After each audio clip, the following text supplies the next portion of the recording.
Tower of Babel, Southwestern 1962.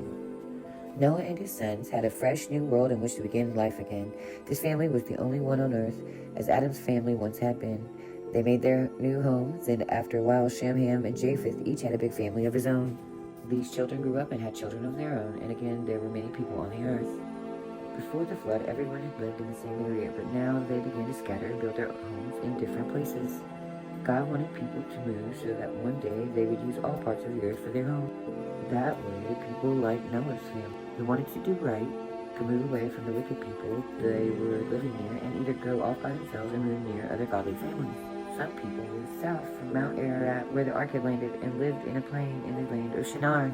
This land had the materials for making bricks, and from these bricks, the men were able to make strong houses and walls. When they saw that their city was going to be strong, they began to feel very important and said to one another, "Let us also build a great tower that will reach up to the sky.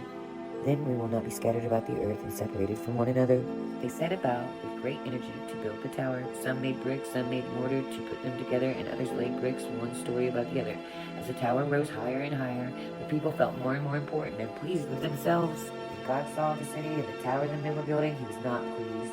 He saw that men were beginning to think less of him and more of their own importance. Soon they might quit thinking of him at all and worship the things that they were able to make. Besides that, it was not God's plan that all the men live close together as they had before the flood. He knew that again the wicked could lead the good away from God, and all the world would become wicked again. In order to stop the building of the tower, God caused them to speak different languages. Up until this time, everybody had spoken the same language so that everyone could understand what everyone else said. Now those of one family could not understand what their neighbors of another family were saying. Those working in the city could not understand what people had to come buy or sell. Most important, those building the tower could not understand their fellow workers well enough to continue. They left the tower without finishing it, and it stayed that way forever. As God had planned, gradually families began moving away to other places where those speaking one language could understand another.